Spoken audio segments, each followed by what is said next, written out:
فبأي آلاء ربكما تكذبان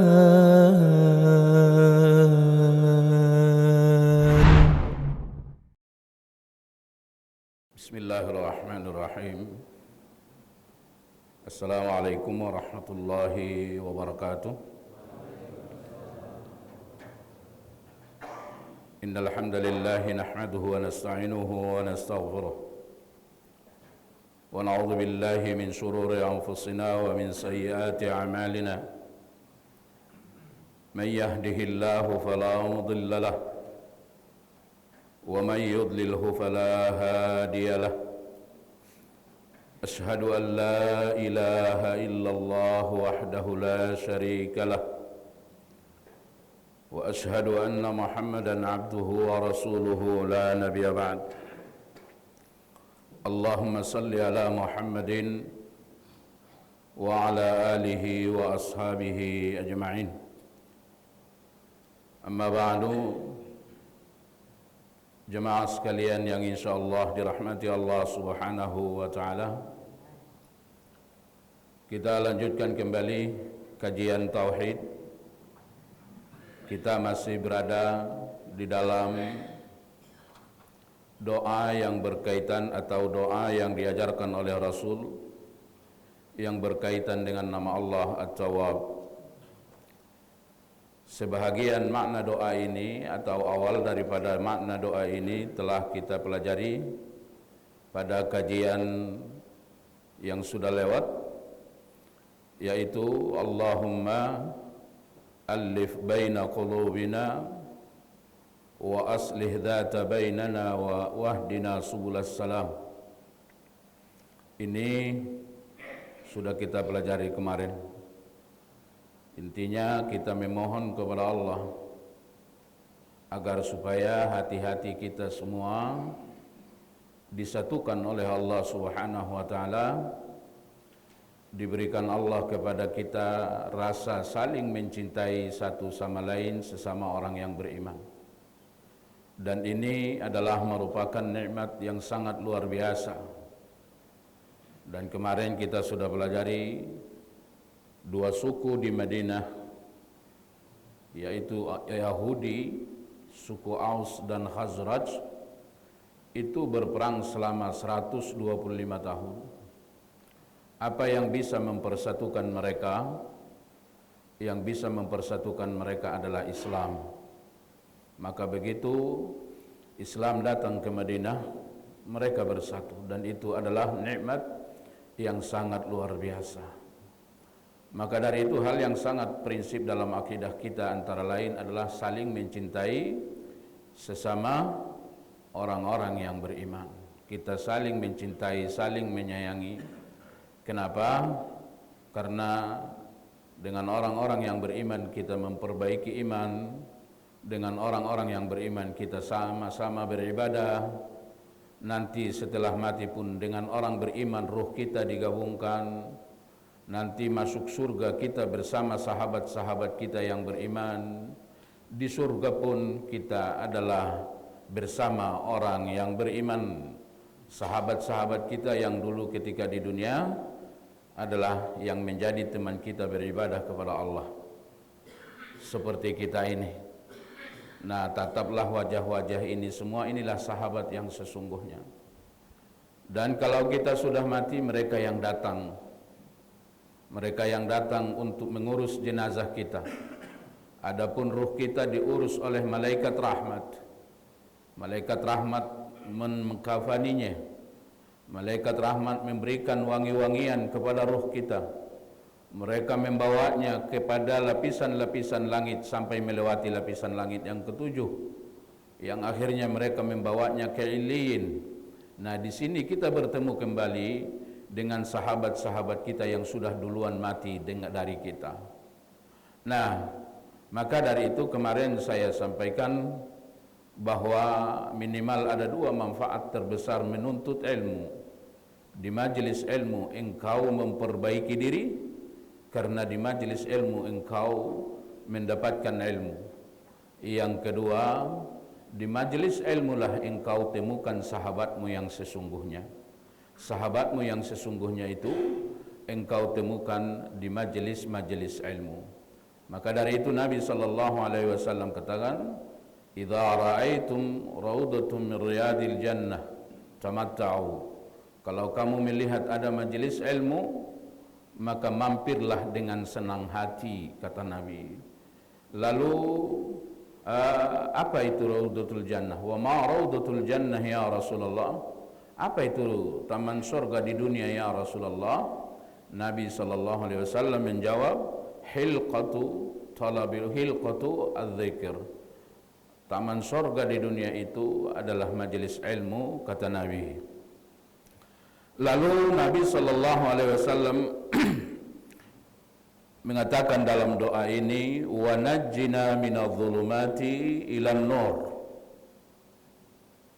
Ya Allah, selamatkanlah kami dari kegelapan menuju keterangan. Selamatkanlah kami dari kegelapan menuju keterangan. Hakikat daripada kehidupan manusia adalah ada dalam kegelapan. Dunia ini hakikatnya gelap. Kalau seandainya tidak ada matahari, kalau seandainya tidak ada bulan, gelap nggak dunia ini, Pak? Gelap. Tapi cahaya yang sesungguhnya di dunia ini sampai akhirat adalah Islam, adalah Al-Quran. Maka dari itu ketika Umar radhiyallahu anhu masuk Islam, ketika Umar masuk Islam setelah Rasul berdoa kepada Allah, Rasul berdoa kepada Allah pada hari Kamis. Nabi berkata, Allahumma a'izzal Islam bil umarain. Ya Allah, muliakan Islam ini dengan masuk Islamnya salah satu Umar. Yang dimaksud salah satu Umar, ada dua Umar di situ yang didoakan Nabi. Pertama Umar bin Al-Khattab, yang kedua adalah Abu Jahal. Karena Abu Jahal juga namanya Umar. Akan tetapi Allah memilih Umar bin Al-Khattab. Allah tidak memilih Abu Jahal. Maka berimannya kita itu bukan karena kecerdasan akal kita, bukan karena kita orang pintar. Kalau dites EQ kita dengan orang-orang kafir itu, banyak yang mereka EQ-nya lebih tinggi dari kita. Tapi EQ mereka yang tinggi itu pun tidak bisa menjadikan mereka beriman. Tidak bisa. Jadi siapa yang Allah pilih menjadi orang beriman, dan dialah yang akan menjadi orang beriman. Tidak ada orang yang beriman kecuali itu adalah atas kehendak Allah. Dan ini terus harus direnungkan. Kenapa saya menjadi orang beriman? Di sekian jumlah manusia yang pernah terlahir, kenapa saya adalah salah satu orang yang Allah pilih orang beriman? Karena kalau tidak beriman, masuk surga enggak, Pak? Maka tidak ada nikmat yang paling mahal selain daripada iman.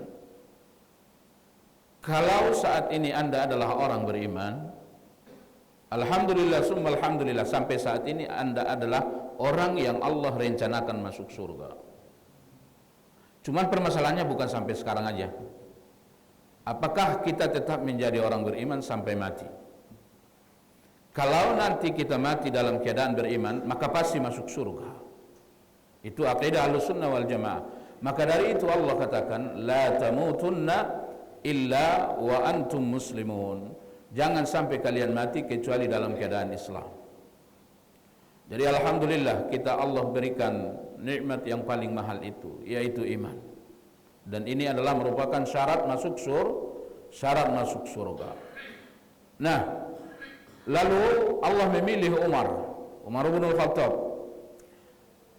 Ketika Umar masuk Islam pada malam Jumat, Allah pun menurunkan Al-Quran, menurunkan wahyu untuk menyambut keislaman Umar. Apa kata Allah? Awaman kana mayyitan fa ahyainahu waja'alna lahu nura yamshi biha fil ard.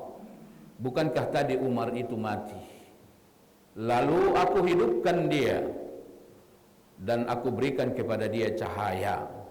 Nah, apa itu maksud cahaya di situ? Adalah Al-Quran, adalah Islam. Aku berikan kepada dia cahaya, kata Allah, dengan itu ia berjalan di atas bumi. Nah, maka dari itu semakin Anda mempelajari Al-Quran, semakin Anda terus menuntut ilmu, maka semakin banyak cahaya yang Anda dapatkan, semakin besar kemungkinan Anda selamat. Nah, maka dari itu Allah katakan dengan cahaya itu ia berjalan di atas bumi. Nah, jadi dunia ini hakikatnya gelap. Tapi Allah berikan matahari, Allah berikan bulan, Allah berikan kita ilmu, sehingga dengan ilmu itu kita tahu apa yang harus kita lakukan, kita tahu apa yang tidak boleh kita lakukan. Nanti dikubur gelap enggak? Gelap enggak nanti kubur? Gelap. Coba Anda bayangkan itu, bagaimana kubur sangat gelap. Ngeri itu kubur. Tapi kalau Anda bisa menjawab pertanyaan malaikat di situ, itu kuburan menjadi terang benderang enggak? Terang benderang. Allah katakan cukup hambaku itu menjawab dengan benar. Cukup. Dia sudah menjawab dengan benar. Lapangkan kuburannya. Itu luar biasa itu. Yang kedua, terangi kuburannya. Kuburan itu menjadi terang benderang. Lalu kata Allah, buka pintu surga untuknya. Buka pintu surga untuknya. Dia pun ada di dalam taman surga sampai hari kiamat. Jangan main-main dengan pintu kubur. Kira-kira lamaan di mana kita ini nanti, Pak? Di kubur atau di dunia? Kubur itu ada akhirnya enggak? Ada. Maka Allah katakan hatta zurtumul maqabir, sampai kamu menziarahi kubur. Artinya kubur itu tidak abadi. Kalau hari kiamat terjadi maka barzakh berakhir. Tapi kalau Anda masuk ke dalam kubur lalu Anda adalah orang beriman dan orang yang taat beribadah, kubur yang tadi sempit menjadi lapang, yang tadi gelap menjadi terang benderang. Lalu Allah memerintahkan malaikat untuk membukakan pintu surga, sehingga selama di barzakh sampai hari kiamat kita ada di taman surga. Maka kalau Uthman diceritakan kepada dia tentang surga, diceritakan kepada dia tentang neraka, Uthman tidak menangis. Tapi kalau dia dengar cerita kubur, dia pasti nangis. Dia pasti sedih. Hanya orang yang hubbud dunia yang benci cerita kubur. Kalau kita dengarin cerita mati, kita dengarin cerita kubur, benci dengarinnya, itu perbaiki diri. Ini adalah bukti bahwa kita lebih mencintai dunia daripada akhirat. Nah, ketika Utsman mendengarkan cerita kubur, dia nangis. Lalu ditanya, kenapa kau nangis? Sementara mendengarkan surga, mendengarkan neraka, kau tidak nangis. Apa kata Utsman? Kalau saya masuk ke kubur, berarti saya masuk ke akhirat saya. Ya, itu jelas. Kalau saya masuk ke dalam kubur, maka saya masuk ke akhirat saya. Dan ini adalah penentu selamat atau tidak selamat selama-lamanya. Saya pernah sampaikan bahwa Allah menilai kita di dunia ini baik atau tidak baik, bukan bagaimana kita berawal. Tapi Allah menilai kita baik atau tidak baik, bagaimana kita berakhir. Tapi di akhirat nanti Allah menilai kita baik atau tidak baik, bagaimana kita berawal, bukan bagaimana kita berakhir. Apa awal akhirat? Kubur. Awal akhirat adalah kubur. Nah, nanti kalau kita adalah orang yang beriman, kita orang yang bertakwa kepada Allah, nah nanti kubur itu akan diluaskan, tidak sempit seperti yang Anda lihat, dan itu mudah bagi Allah. Kubur itu terang benderang, tidak gelap seperti apa yang Anda lihat, dan itu mudah bagi Allah. Lalu Allah bukakan pintu surga, Anda menikmati surga sampai hari kiamat sambil menonton istana yang sedang menunggu Anda di surga yang sesungguhnya. Maka dari itu Nabi katakan, mereka orang yang beriman dan bertakwa di taman surga. Ketika mereka masuk di dalam barzakh, mereka ada di taman surga. Tapi mereka terus berdoa sampai hari kiamat. Apa kata mereka? Ya Allah, segerakan hari kiamat itu. Aku tidak sabar menunggu untuk mendapatkan hartaku. Maksudnya surga yang sesungguhnya. Nah, lihat, kubur itu akan jadi terang benderang adalah kalau kita beribadah kepada Allah, beribadah kepada Allah. Nah, nanti di akhirat itu gelap enggak? Oh, gelap banget. Itu kalau kita melewati sirat, itu gelap enggak sirat itu? Gelap banget. Jembatan yang sangat kecil, tajam, di bawah ada neraka, di atas ada penggait yang terbuat dari besi yang mengejar orang yang lewat di atas jembatan itu. Nah, ketika hendak melewati jembatan itu, apa yang dibutuhkan? Cahaya. Adalah cahaya. Semakin banyak ibadah kita, semakin banyak cahaya yang diberikan Allah. Semakin cepat kita melewatinya. Semakin cepat kita melewatinya. Kemarin saya sampaikan hadis Nabi. Apa kata Nabi? Idza qumta ila shalah fasalli salata muaddi'. Kalau engkau hendak melakukan salat, lakukanlah salat itu seolah-olah itu adalah salat terakhirmu. Baru-baru ini saya lihat ada yang viral di media. Apa dia bilang? Banyak orang yang sholat tapi korupsi. Banyak orang yang sholat tapi tetap maksiat. Bukankah Allah katakan inna salata tanha anil fahsya'i wal munkar? Sholat itu mencegah pelakunya dari kekejian dan kemungkaran. Dia bilang kenyataannya tidak begitu. Saya sudah puasa, saya sudah zakat, saya sudah sedekah. Bagaimana supaya saya sholat, katanya. Lihat ya, ada di media itu. Kira-kira yang salah ayatnya atau apanya? Atau sholatnya kah yang salah? Allah katakan inna salata tanha anil fahsya'i wal munkar. Sholat itu akan mencegahmu dari kekejian dan kemungkaran. Apakah ayat ini bohong? Tidak mungkin, mustahil. Lalu kenapa sholat saya tidak bisa memperbaiki saya? Jawabnya sholatnya kurang baik. Jadi kalau mau sholatnya baik bagaimana? Nah, itu tadi yang kata Nabi. Setiap kali kau sholat, maka lakukan sholat itu seolah-olah itu adalah sholat terakhirmu. Seolah-olah itu adalah sholat terakhirmu. Ulama kita mengatakan apa yang dimaksud sholat terakhir?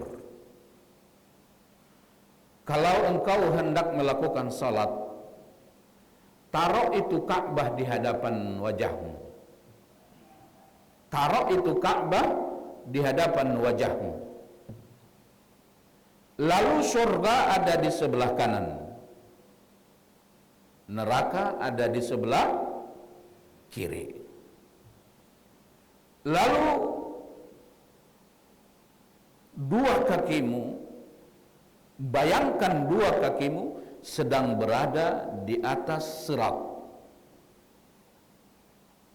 Itu kalau kaki dua-duanya ada di atas sirat, itu kalau ngelirik jatuh enggak?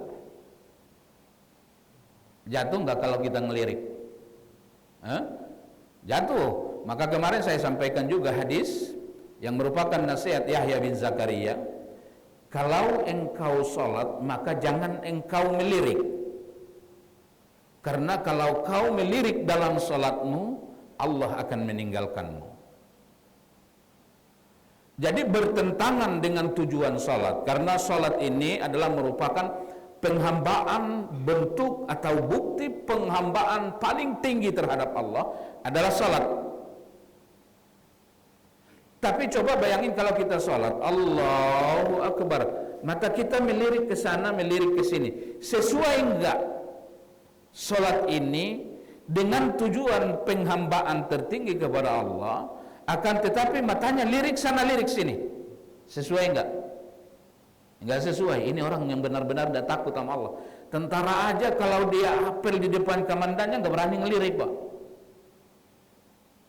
Maka dari itu yang paling diinginkan oleh syaitan kalau kita salat, kita melirik. Karena kalau kita melirik, nah ini sudah tidak sesuai dengan tujuan salat. Bagaimana mungkin kita salat Allahu Akbar, lalu Allah pun menghadapkan wajahnya kepada kita. Allah menghadapkan wajahnya kepada kita. Kita katakan Alhamdulillah Rabbil Alamin. Allah jawab. Setiap ayat yang kita baca Allah jawab. Allah katakan hamidani abdi, athna alayya abdi. Tapi kita lirik sana, lirik sini, Allah pun akan tinggalkan kita, kata Nabi. Allah akan tinggalkan kita. Maka coba deh salat.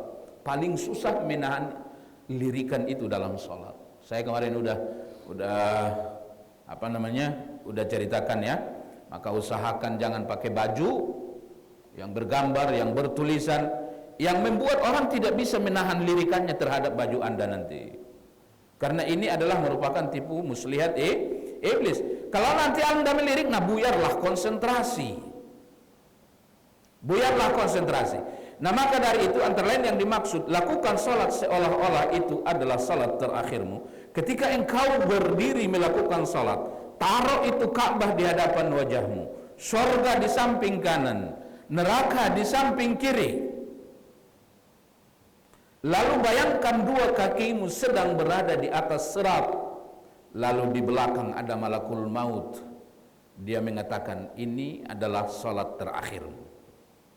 Ini adalah salat terakhirmu. Nah, hadis ini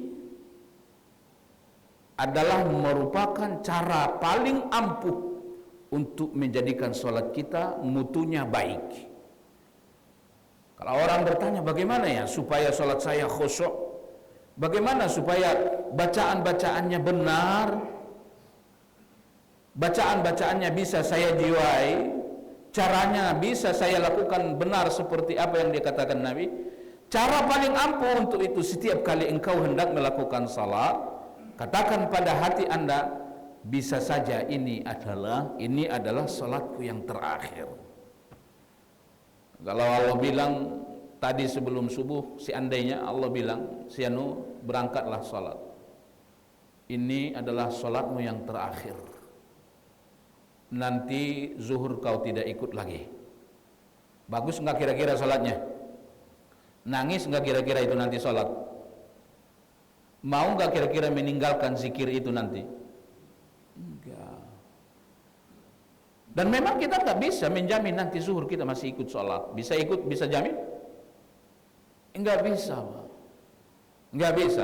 Maka dari itu jadikan ini sebagai motivasi, hadis ini sebagai motivasi supaya selalu sholat menjadi baik. Nah, jadi kalau sholatnya baik, nah maka semua fadilah sholat yang Allah dan Rasulnya janjikan kepada kita akan kita dapatkan. Tapi kalau tidak sholat itu baik, kalau sholat itu memenuhi syarat dan rukun, maka hanya sekedar menggugurkan kewajiban saja. Apakah sholatnya sah? Ya, selama syarat dan rukunnya itu terpenuhi, maka sholatnya sah. Kewajibannya gugur, tapi salat itu tidak berpengaruh banyak dalam dirinya. Nah, jemaah sekalian yang insya Allah dirahmati Allah Subhanahu wa taala. Nah, maka dari itu Nabi katakan di dalam di dalam hadis, apa kata Nabi? Kata Nabi, as-salatu nurun. Salat itu adalah cahaya. Was-sadaqatu diya, dan sedekah itu was-sadaqatu burhan. Sedekah itu bukti Anda adalah orang beriman. Was-sabru dia, sabar itu adalah pelita. Sabar itu adalah pelita, salat itu adalah cahaya, sedekah adalah bukti Anda orang benar-benar beriman, kata Nabi. Lalu Rasul sallallahu alaihi wasallam katakan, wa jannibnal fawahisha ma dhahara minha wa ma batan. Ya Allah, jauhkanlah kami dari dosa, baik itu dosa yang zahir maupun dosa yang batin. Dosa yang zahir. Dosa yang zahir apa? Dosa yang zahir dosa yang dilakukan oleh anggota tubuh. Dosa yang dilakukan oleh anggota tubuh, yang dilakukan oleh pandangan mata, pendengaran telinga, ucapan lisan. Wa ma batan, dan dosa yang tersembunyi. Dosa apa itu? Yang tersembunyi di hati, seperti riya, seperti sombong, dan lain-lain. Itu semua adalah dosa yang tersembunyi. Nah, antara lain penghapus dosa adalah berdoa kepada Allah supaya dosa diampuni. Maka dari itu Allah katakan dalam sebuah hadis kudusi, wahai anak manusia, seandainya engkau memiliki dosa sepenuh bumi, tapi engkau terus berdoa kepadaku dan mengharap kepadaku, aku tidak peduli, aku akan hapuskan dosa-dosamu itu.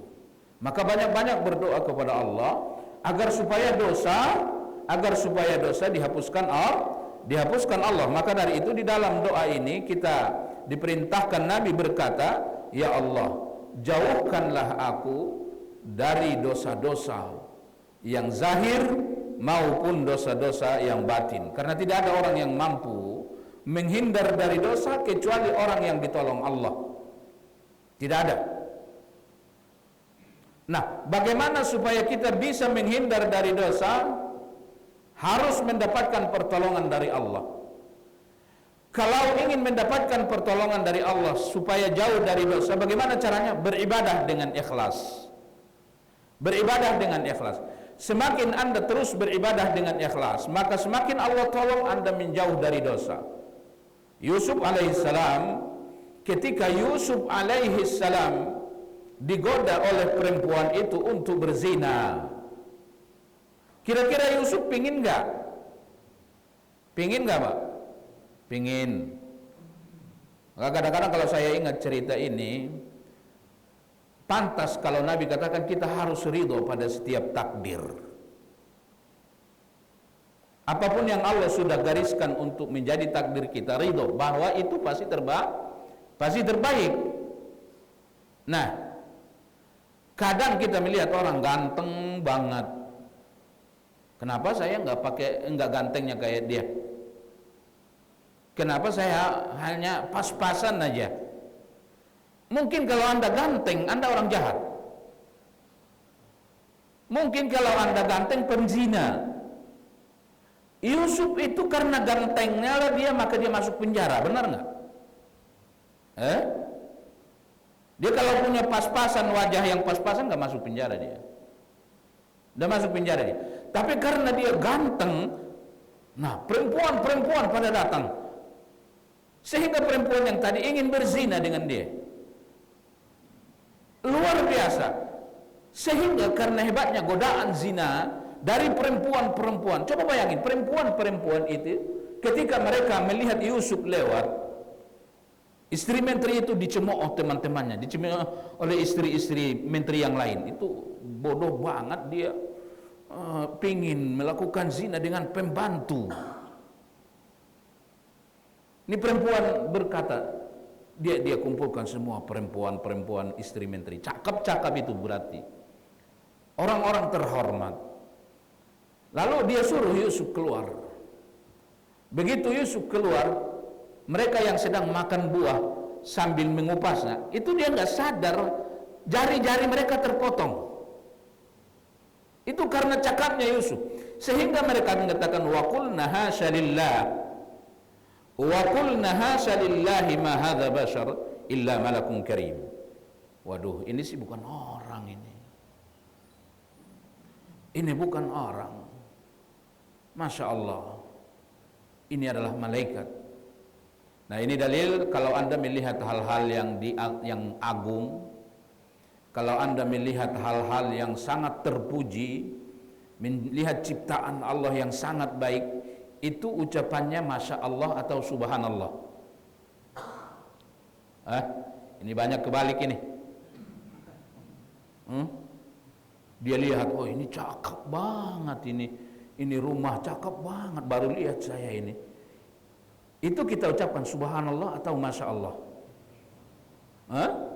Masya Allah. Kita lihat anak cakap, lucu. Ini Allah, Masya Allah, ini cakap banget nih anak. Kalau kita katakan ini subhanallah, cakap banget nih anak, salah nggak? Salah. Subhanallah itu diucapkan ketika kita melihat hal yang tidak baik. Melihat hal yang tidak baik. Ada orang kita lihat mereka minum khamar, subhanallah. Ini orang kenapa sih? Maha suci Allah dari hal yang tidak layak bagi Allah, Maka kalau Anda melihat hal-hal yang tidak baik, bacaannya bukan Masya Allah, tapi adalah subhanallah. Tapi kalau Anda melihat hal-hal yang baik, yang indah, ciptaan Allah, maka disunnahkan Anda mengatakan Masya Allah. Maka perempuan-perempuan itu mengatakan ketika Yusuf lewat, sambil mereka memotong tangan mereka enggak terasa, mereka mengatakan qulna hasyalillah, Masya Allah, ini bukan manusia. Ini bukan manusia. Nah, karena hebatnya dan banyaknya orang terfitnah karena kegantengan Yusuf, Yusuf katakan, ya Allah, as-sijnu ahabbu ilayya, aku lebih menyukai aku masuk penjara daripada aku bebas kalau begini modelnya. Coba bayangin itu, kayak apa dia gantengnya itu. Tapi begitu ia masuk ke dalamnya, begitu ia masuk ke dalam penjara, dia balik bertanya, ya Allah, kenapa kau taruh aku di penjara? Allah katakan apa? Allah katakan, bukankah kau yang minta supaya kau masuk penjara? Nah, jadi terkadang kita lisannya terpeleset agar supaya kata-kata yang kita ucapkan ini menjadi iktibar bagi orang lain. Ya, waduh, saya tadi tidak sengaja saya ngomong, yang membuat salah satu jamaah tersinggung atau membuat satu jamaah merasa dirinya kena. Allah sengaja lisan Anda terpeleset agar supaya orang menyadari kesalahannya. Maka Yusuf alaihissalam katakan, ya Allah, kenapa engkau jadikan aku penduduk penjara? Nah, gimana sih? Bukankah kau yang minta supaya engkau masuk penjara aja daripada menahan godaan-godaan itu perempuan untuk berzina? Nah, jadi ingat, Yusuf yang begitu sangat ganteng, itulah yang menjadi sebab dia masuk penjara. Ya, mungkin kita kalau gantengnya kayak Yusuf, penduduk neraka kali, ya kan? Kalau dikejar-kejar cewek mulu gimana? Nah, maka dari itu, biarpun wajah pas-pasan, bersyukurlah. Ini yang paling baik. Apapun yang Allah sudah takdirkan kepada kita, maka itu adalah hal yang paling baik. Lalu Nabi sallallahu alaihi wasallam katakan, wa barik lana fi asma'ina wa absarina. Ya Allah, berkahilah pendengaran dan penglihatan kami. Jemaah sekalian, nikmat yang paling mahal nomor 1 iman. Dapat nggak ini nomor 1 nih? Ada 4 induk rizki. Kalau yang 4 ini Anda udah dapat, nggak boleh lagi cerewet. Yang pertama, iman. Ya. Yang kedua, anggota tubuh yang sehat. Dapat nggak? Punya mata nggak? Punya telinga? 2 kaki? 2 tangan? Nabi sallallahu alaihi wasallam katakan, nanti di akhirat ada seseorang berkata kepada Allah. Kata Allah kepada orang ini, udkhulul jannah birahmati.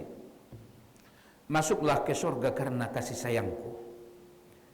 Masuklah ke surga karena rahmatku. Kata Nabi, wa huwa ya'budullah sittina aman. Sementara ini orang ketika di dunia beribadah kepada Allah penuh 60 tahun.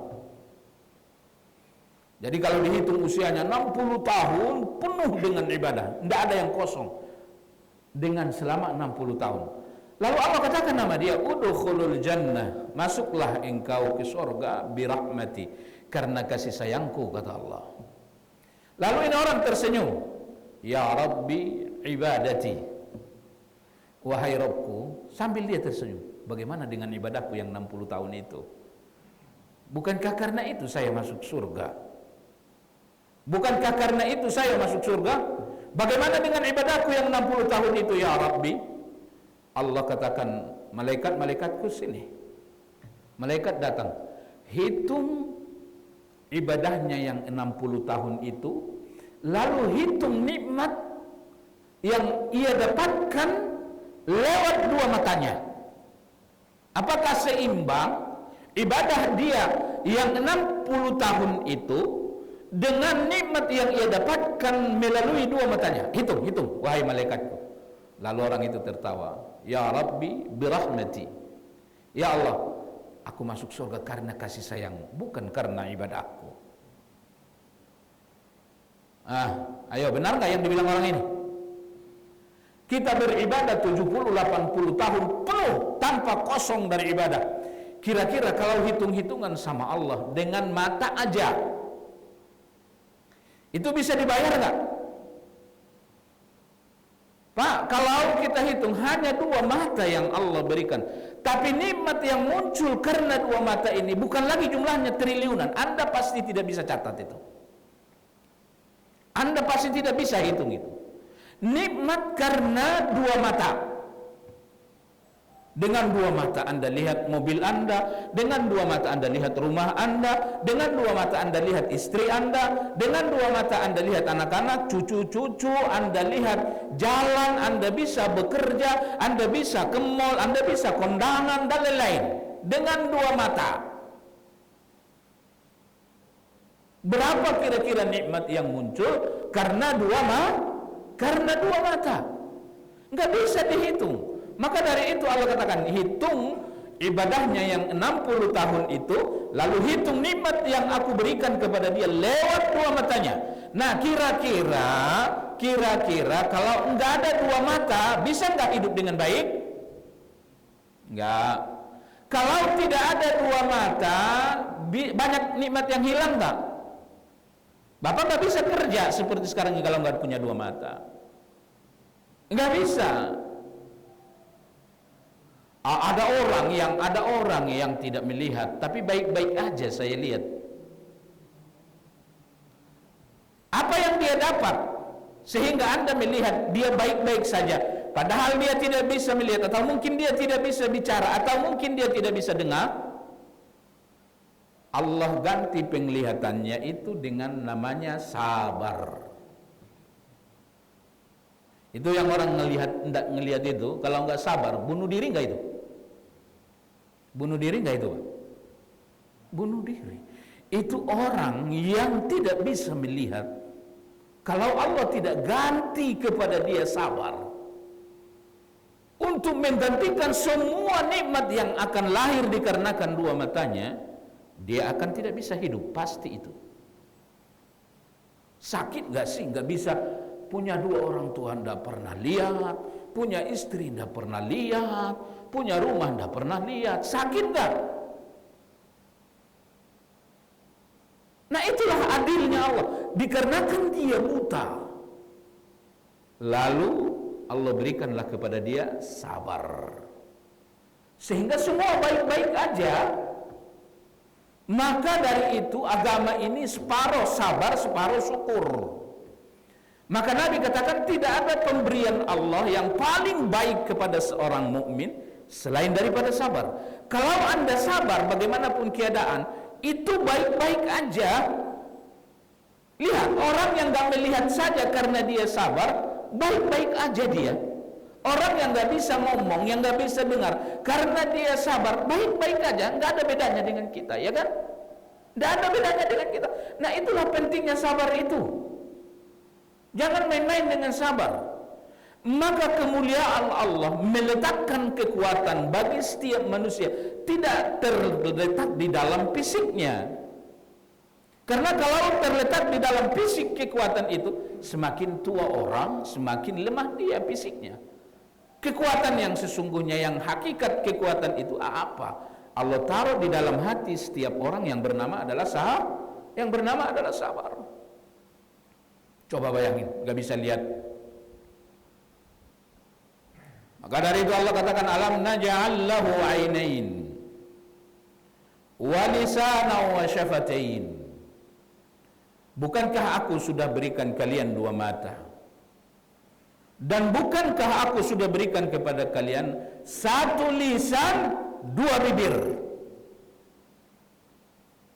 Satu lisan, dua bibir. Coba Bapak lihat, ada orang, kita bukan ingin mencemooh orang, ini itibar, ada orang lisannya satu,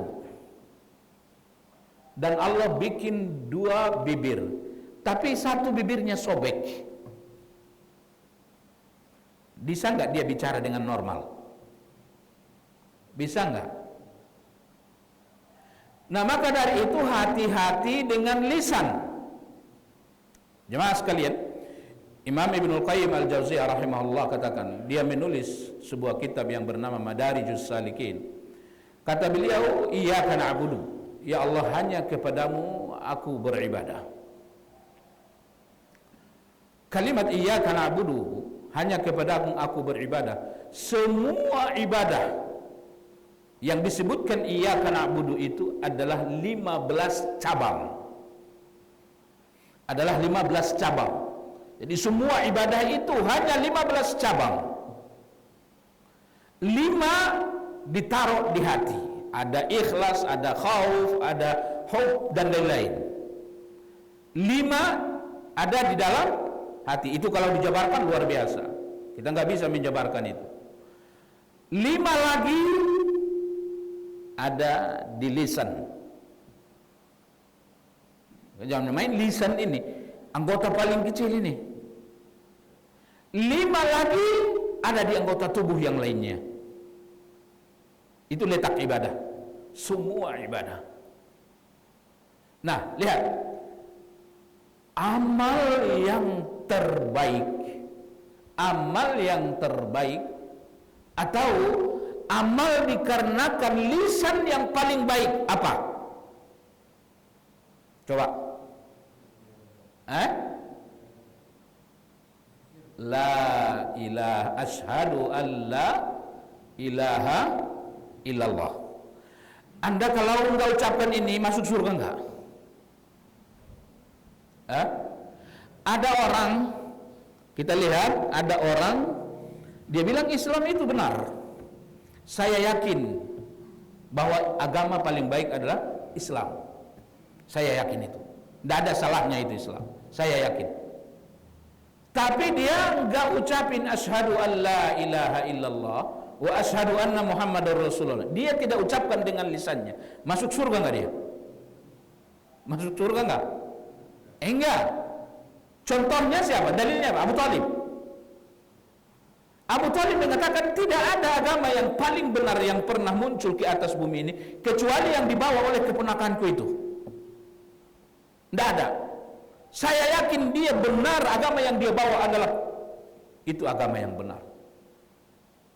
Tapi dia ngucapin asyhadu an la ilaha illallah enggak? Banyak enggak orang mengatakan Islam itu adalah agama paling benar? Lihat, orang-orang pemikir-pemikir itu, cendekia itu banyak yang mereka non-muslim mengatakan Islam itu adalah benar. Tapi dia enggak pernah mengucapkan dua kalimat syahadat. Mukminkah dia? Dia tidak mukmin. Maka ketika Abu Talib wafat, Ali radhiyallahu datang kepada radhiyallahu anhu datang kepada Rasul. Apa kata Ali? Ini Abu Talib, siapanya Ali? Bapaknya, ayahnya. Begitu Abu Talib wafat, Ali datang kepada Rasul. Apa kata Ali? Ya Rasulullah, ammuka qad mat. Ya Rasulullah, ammukal kafir qad mat. Datang Abu Talib, ya Rasulullah, pamanmu yang kafir itu telah mati. Maksudnya siapa? Ayahnya. Apakah Abu Talib yakin kalau Islam adalah baik? Dan dia udah ngomong dia. Agama terbaik katanya adalah yang dibawa keponakannya. Dia bilang keponakanku itu orang benar. Tidak bohong dia. Tapi dia tidak mengucapkan dua kalimat syahadat. Dia tidak mengucapkan dua kalimat syahadat. maka dia tidak menjadi orang mukmin. Maka langkah awal untuk menjadi mukmin, dan mukmin ini, iman ini syarat masuk surga, itu adalah lisan. Asyhadu an la ilaha illallah wa asyhadu anna Muhammadan Rasulullah. Itu luar biasa tulisan. Inilah ibadah lisan yang paling nomor satu, yang membuat kita menjadi orang beriman, yang mana itu adalah syarat masuk surga. Yang kedua, ibadah lisan yang paling mahal setelah dua kalimat syahadat apa? Qiraah suratul Fatihah. Ibadah lisan yang paling mahal setelah dua kalimat syahadat adalah lisanmu membaca suratul Fatihah di setiap rakaat salatmu. La salata liman lam yaqra bi Fatihatil kitab. Tidak ada sah, tidak sah salat kalau tidak membaca suratul Fatihah. Nah, ini salat yang sangat agung, tidak sah kalau Anda tidak membaca suratul Fatihah. Bapak boleh enggak Allahu Akbar lalu saya baca suratul Fatihah di dalam hati saya? Sah enggak salatnya? Tidak sah salat. Tidak sah salat. Harus diucapkan. Nah, ini ibadah lewat lisan yang paling mahal nomor 2. Apalagi ibadah lisan yang paling mahal nomor 3, engkau berkata memuji Allah dengan subhanallah dengan lisan. Kapan? Kapan? Hah? Ya, ketika sholat. Di mana? Di mana kita mengucapkan subhanallah ketika sholat? Ketika rukuk. Ketika sujud. Subhana rabbiyal azim. Ketika sujud, subhana rabbiyal a'la. Emang kalimat subhana itu harganya mahal enggak? Ya mahal. Zikir malaikat adalah subhana. Subhanallah. Alladzina yahmiluna al-'arsya wa man hawlahu yusabbihuna bihamdi rabbihim. Yusabbihuna bihamdi rabbihim. Zikir penduduk surga hanya satu, subhanallah. Zikir yang lain nanti udah tinggal udah. Zikir yang sampai masuk surga adalah subhanallah. Lihat, seluruh makhluk itu tidak ada masalah dalam hidupnya. Masalah rizki. Lihat, tumbuh-tumbuhan itu ada masalah enggak? Enggak ada. Lihat binatang-binatang itu ada masalah enggak dalam rizkinya? Ada enggak semut yang enggak mendapatkan rizki? Ada enggak burung yang tidak mendapatkan rizki? Ada enggak kambing yang enggak tahu rumput mana yang harus dia makan sehingga salah makan dan dia mati? Enggak ada tuh. Nah, kata Allah, lihat seluruh makhluk itu enggak ada masalah dalam kehidupan mereka. Yang aneh itu manusia punya otak tapi takut enggak punya rizki. Burung tuh enggak pernah stres, takut enggak makan, enggak. Tapi kenapa begitu makhluk itu keadaannya, tumbuh-tumbuhan, binatang-binatang, keadaannya baik-baik saja? Kenapa? Karena mereka bertasbih. Allah katakan semua makhluk itu bertasbih. Mereka semua bertasbih. Ikan itu bertasbih, burung itu bertasbih, pohon itu bertasbih, semua bertasbih. Maka hidup mereka selalu baik aja. Walakin la tafqahuna tasbihahum.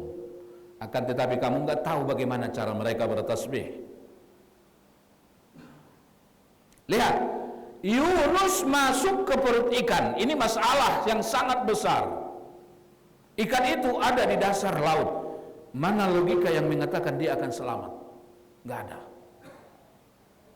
Tapi keluar enggak dia dari perut ikan itu? Keluar. Apa yang menyebabkan dia keluar dari perut ikan itu? Hah? Allah katakan seandainya dia tidak bertasbih, maka aku akan taruh dia di perut ikan itu sampai hari kiamat. Maka ikan yang menelan Yunus itu masih ada sampai hari kiamat. Itu kalau kelihatan kayak apa itu ya? Allah ngomong, kalau seandainya Yunus tidak bertasbih, maka aku akan taruh dia di perut ikan itu sampai hari kiamat. Maka kenapa Yunus keluar dari perut ikan? Dia katakan la ilaha illa anta subhanak inni kuntu minadh zalimin. Dia menggabung tiga hal. Dia menggabung tauhid la ilaha illa anta. Yang kedua dia katakan tasbih subhanak. Yang ketiga dia istighfar inni kuntu minadh zalimin. Keluar dia. Maka kalau Anda ingin urusan semua mudah, ingin dikeluarkan dari kesulitan, ingin doa dikabulkan, banyak-banyak bertasbih. Maka dari itu Nabi katakan kalimatani khafifatani 'alal lisan. Dua kata yang sangat mudah diucapkan lisan.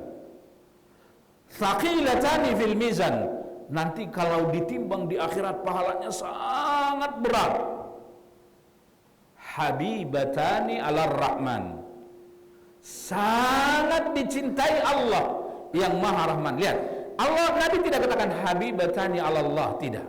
Tapi Nabi katakan habibatani 'alar rahman. Kenapa? Dua kalimat ini sangat luar biasa mendatangkan rahmat. Apa itu? Subhanallah wa bihamdi subhanallahil azim. Banyak-banyak mengatakan itu. Banyak-banyak mengatakan itu. Nah, lihat ibadah lisan. Dia mengucapkan syahadat, ini tiket masuk surga. Dia mengucapkan suratul Fatihah di setiap rakaat salat. Dia mengucapkan tasbih, zikir yang paling Allah cintai. Lalu apa lagi? Apa lagi? Ibadah lisan yang sangat luar biasa. Amar ma'ruf nahi mungkar. Siapa yang dimaksud amar ma'ruf nahi mungkar? Nah, kita inilah yang dimaksud amar ma'ruf nahi mungkar. Pak, kalau ingin dinamakan orang yang melakukan amar ma'ruf nahi mungkar, ada 4 hal yang harus kita miliki.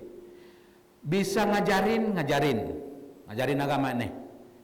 Enggak bisa fasilitasin. Tidak bisa fasilitasin ngajak orang. Enggak bisa juga hadir. Nah, inilah orang yang berdakwah. Kalau Anda tidak memiliki yang 4 hal ini, minimal 1, maka Anda tidak punya harga diri di hadapan Allah. Tapi kalau salah satu yang 4 ini, bisa ngajar-ngajar, bisa fasilitasi, kalau enggak ajak orang, kalau tidak hadir dalam majelis ilmu, nah Andalah yang dikatakan orang da'i. Andalah yang dikatakan orang penolong Allah, yang Allah berjanji, in tansurullah yansurkum. Kalau kamu tolong Allah, nah ini nih orang yang 4 ini penolong Allah. Kalau kamu tolong Allah, maka Allah pasti tolong kamu. Setiap masalahmu pasti Allah tolong. Wa yuthabbit aqdamakum. Dan Allah akan jadikan pendirianmu, imanmu tetap kuat, tetap istiqamah, sehingga mati kau tetap dalam keadaan beriman. Ketika masuk di dalam kubur pun engkau bisa menjawab pertanyaan. Kalau kau tolong Allah, kalau kau tolong Allah. Nah tadi 4. Kalau kita menolong Allah, apa yang kita dapat? Antara lain selain kemuliaan, yang pertama tadi adalah kemuliaan, pertolongan dari Allah. Maka lihat apa kata Allah, kuntum khaira ummatin. Kamu wahai umat Muhammad manusia terbaik. Kenapa umat Muhammad manusia terbaik? Ta'muruna bil ma'ruf wa tanhauna 'anil munkar. Karena kamu melakukan amar ma'ruf nahi munkar. Kalau kita terus begini di masjid ini, padahal ada yang enggak datang, ada yang enggak ikut-ikutan, apa yang kita dapat? Kalau selama masih ada amar ma'ruf nahi munkar di dalam sebuah daerah itu, maka Allah tidak akan mendatangkan hukuman secara massal. Allah tidak mendatangkan hukuman secara massal. Selama masih ada amar ma'ruf nahi mungkar. Ini Jakarta, ini Bogor paling komplit maksiatnya. Benar nggak? Hah? Lihat preman-preman, lihat pemabuk, lihat penjudi, lihat penzina itu. Kalau udah malam perempuan pelacur itu bertebaran, lihat. Allah hukum nggak kita dengan secara massal? Allah hukum nggak kita secara massal? Tidak. Apa yang menahan itu semua? Karena lihat, di masjid-masjid itu ada amar ma'ruf nahi mungkar. Iya nggak? Wah, itu departemen ini. Oh iya, lihat masjidnya juga penuh dengan amar ma'ruf nahi mungkar. Kajian padat. Iya kan? Lihat, di mana-mana orang di Jabodetabek ini masjid itu selalu penuh, tapi pulanglah ke kampung. Yang azan pun nggak ada, Pak. Tapi fanatiknya luar biasa ya. Padahal yang azan aja nggak ada, apalagi sholat berjamaah. Lihatlah. Saya dulu Pak di kampung saya, kalau ada orang azan 5 waktu sehari semalam, mula-mula dulu mengumandangkan azan di kampung saya paman saya. Paman saya alumni Madinah. Begitu dia selesai, dia azan aktif 5 kali sehari semalam. Sebelumnya nggak ada azan kecuali subuh dan maghrib.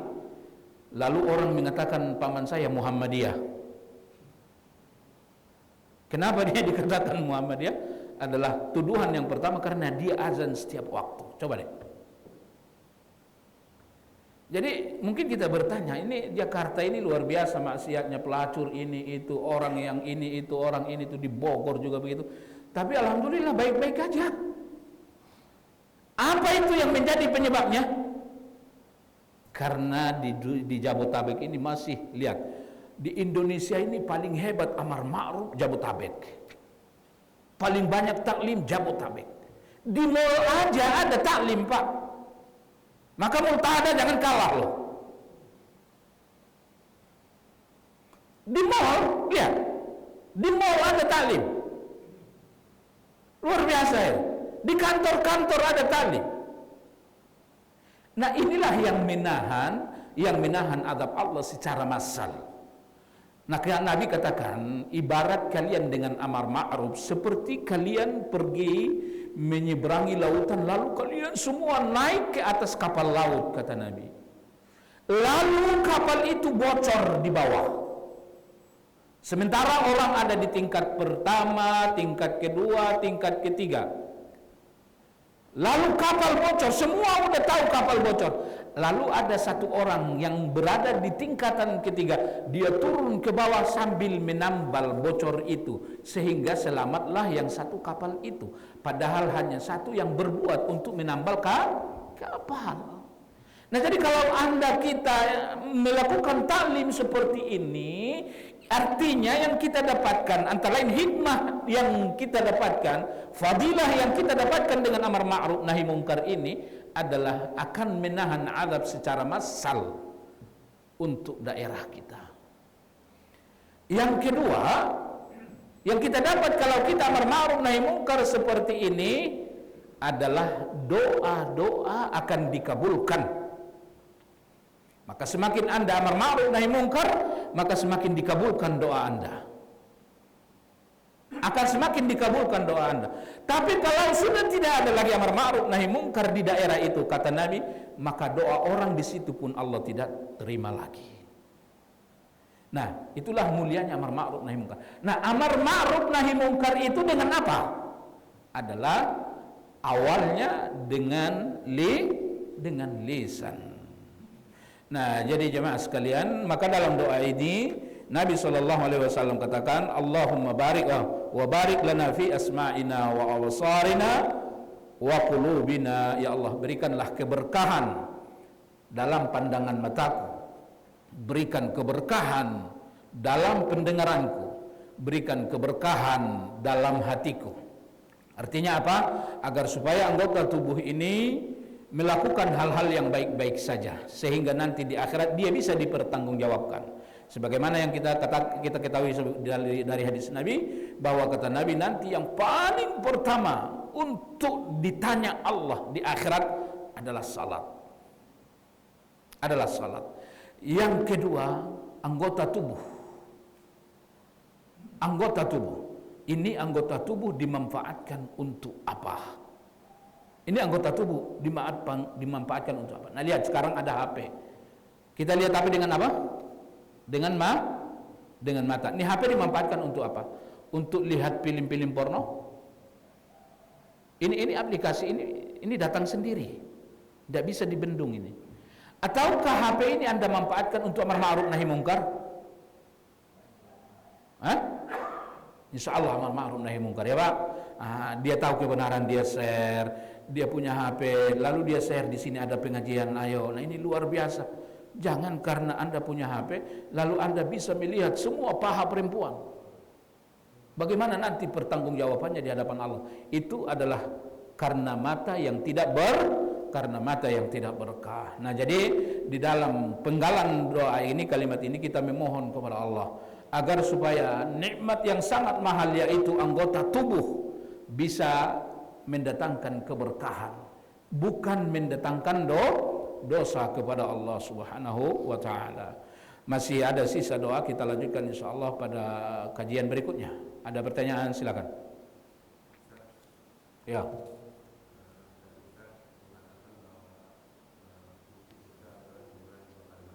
Ya.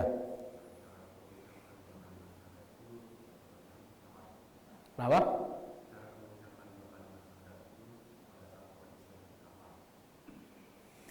Mengucapkan dua kalimat syahadat, ya. Kalau kita alhamdulillah, ya. Kalau kita alhamdulillah dari lahir sudah muslim. Nabi katakan, kullu mauludin yuladu 'alal fitrah. Setiap anak terlahir dalam keadaan fitrah. Maka setiap anak lahir dihukum dengan orang tuanya. Begitu bayi lahir belum mengucapkan dua kalimat syahadat, tapi ayahnya ibunya adalah muslim, maka dia diperlakukan sebagai muslim. Dia adalah muslim. Ada orang ayahnya kafir, ibunya kafir, dia mati begitu lahir, maka dia diperlakukan seperti kafir. Nah, cuman kalau ada orang awalnya dia kafir, lalu di tengah jalan dia ingin beriman, maka dia harus ucapkan dua kalimat syahadat. Saya lupa apakah Amr bin As, saya lupa. Ketika dia mau masuk Islam, dia ingin berbaiat kepada Rasul. Ya Rasulullah, aku ingin berbaiat. Aku ingin mengucapkan dua kalimat syahadat. Begitu dia kasih tangannya untuk bersalaman kepada Rasul, dia tarik lagi tangannya. Amr bin As. Rasul katakan, kenapa engkau tarik tanganmu? Aku ingin kau berjanji ya Rasulullah, kalau aku sudah mengucapkan dua kalimat syahadat, apakah semua dosaku di saat aku kafir menjadi hapus semua? Apakah semua dosaku akan hapus semua? Dosa-dosa kekafiranku, kalau aku mengucapkan dua kalimat syahadat? Lalu Rasul berkata, tidakkah engkau tahu? Ada dua hal yang menghapuskan dosa secara keseluruhan. Ada dua hal yang merobohkan dosa. Yang pertama adalah dua kalimat syahadat. Kalau kau mengucapkan dua kalimat syahadat, maka semua dosa kekafiranmu adalah habis. Yang kedua, engkau haji dan umrah, maka itu pun merobohkan semua dosamu. Lalu Amr bin As pun berbaiat. Nah, orang kafir yang tadinya awalnya dia adalah kafir, lalu dia ingin menjadi orang yang beriman, dia tidak akan masuk kepada iman kecuali ia mengucapkan asyhadu alla ilaha illallah wa asyhadu anna muhammadan rasulullah. Maka ketika ia ucapkan ini ikhlas, maka dia akan menjadi orang yang beriman yang sesungguhnya. Kalau ikhlas. Nah, sekarang ada yang keliru. Ngaji harus baiat dulu. Kalau ditanya kamu Islamnya kapan, bingung juga dia. Iya kan? Ada yang begitu nggak? Kamu mau ngikut ngaji sama saya, ya harus berbaiat dulu. Ayo, berbaiat sama dia. Kalau kita tanya berbaiat sama siapa? Sama dia atau sama siapa? Kan bingung. Dia pasti ngomong sama saya. Itu aneh itu. Coba tanya lagi. Kalau begitu Bapak kapan berbaiat? Bapak kapan mengucapkan syahadat? Ya? Nah, jadi kalau kita, orang tua kita awalnya memang sudah muslim, maka dari awal kita sudah muslim. Alhamdulillah, alhamdulillah. Ada lagi? Udah kita tutup, ada?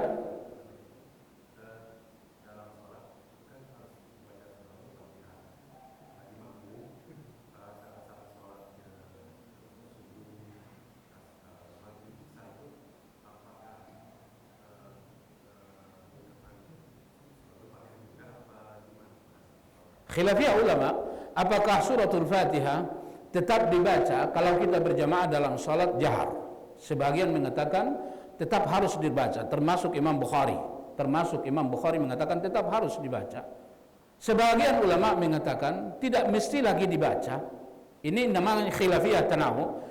Terserah Anda mana yang Anda yakini dan pelajari dalil-dalil yang mereka kemukakan mana yang lebih kuat. Tapi kesimpulannya, siapa yang meyakini tetap harus baca Fatihah, silakan, tidak salah. Siapa yang meyakini tidak lagi membaca Fatihah, silakan. Tapi kalau saya melihat tidak lagi membaca Fatihah, kenapa? Karena Nabi katakan faqiraatul imam qiraatul lil ma'mum. Karena bacaan imam adalah bacaan bagi makmum. Nabi Allah katakan fa idza quri'al Qur'an fastami'u lahu ansitu la'allakum turhamun. Kalau kamu mendengarkan Al-Qur'an dibaca, diam dan dengarkan, maka kamu akan pasti beruntung. Nah, jadi saya udah pernah coba dengan membaca Fatihah dengan membaca di celah-celah ayat. Kan ada yang memberikan solusi begitu.